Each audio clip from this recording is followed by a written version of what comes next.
शरीयत के असल जानकारी के लिए सच्चे आलिमों से मिलिए। कुरान और हदीस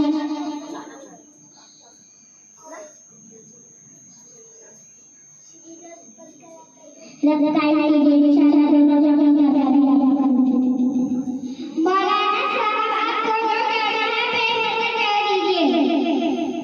अच्छा तो कान खोल के सुने जी। हम कमान की बात नहीं है, कमान की आज में दुनिया में छोड़कर आखिरत बनाए करना तो ये आज की दुनिया मुलाकात लेना अपने मौला को राजी कर दे। असल तो बस आखिरत दिल होनी चाहिए। असल में है जो हमने करना था क्या है किसी ने अच्छी बात कही है। खुलासा तो ये है कि इंसान अपना माइंड को दुरुस्त कर दे, नेक अमल कर दे, उसी का नाम है बुजुर्ग बैठ करने।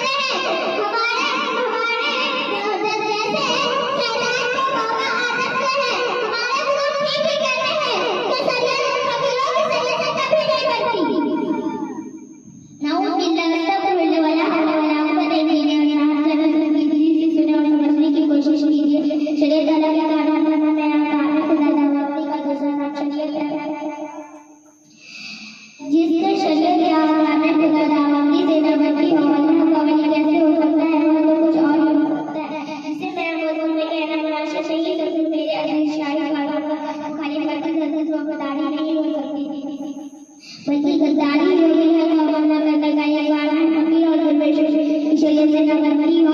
सच्चा मुसलमान की जगह पे दरबार की जगह करते हैं। मौलाना साहब बात अपने असूल की बताई दे वो भी अपनी समझ में भी आने के सजे से मतलब अल्लाह का दोस्त कैसे हो सकता है। लेकिन फिर भी दुर्वेश पकड़ नमाज होते हैं। हमारे दादा और मेरे बाबा का मसल्ला बिठाकर नमाज पढ़ते थे और कुछ अभी भी मिलता है लेकिन दिल उनका काबा में जाकर नमाज पढ़ता है। जिस जब वो यहाँ पर रहता हो लेकिन दिल उनका मदीना में जाकर नमाज पढ़ता है। तो वो अल्लाह समझते हो कि मैं नमाज नहीं पढ़ते कितनी बड़ी बड़ी करामात है। आप हमको करामात समझते हैं आंसू लग जाए कि वो ऐसे भी बड़ी बड़ी चीजें हासिल कर देती है। वहाँ पर मदीना में खाना कोई कमाने की बात नहीं है क्योंकि वहाँ पर मक्खी और मच्छर भी होते हैं और मदीने में जाकर नमाज पढ़ते हैं। अच्छी तरह से सुन लीजिए नमाज का ताल्लुक सिर्फ दिल से नहीं है बल्कि इसका ताल्लुक और वजह से है। जिस हिंदुस्तान में होगी तो नमाज भी हिंदुस्तान में ही होगी। अगर कोई शख्स सही तालीम कर ले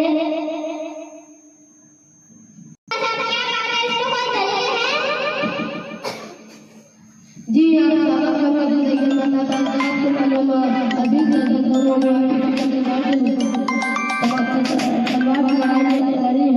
हम ज़्यादा सबक पिछवाड़ी पे किया बाहर हाल बात लंबी हो जाएगी।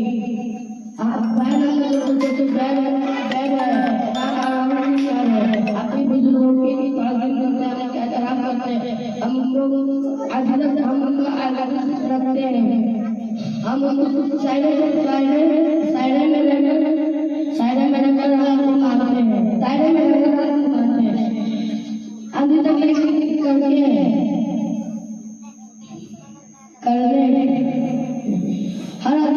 हर आदमी कुरान की सोसाइटी पर रहते हैं। हमारे आका मोहम्मद मुस्तफा सल्लल्लाहु अलैहि वसल्लम फरमाया जिससे कुरान सुन्नत से मजबूती से पकड़ लेना मुसलमान। मौलाना साहब के जनाब ने तो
जी हाँ डॉक्टर साहब, जरूर कीजिए, जरूर कीजिए, जरूर कीजिए। दूसरे लोगों को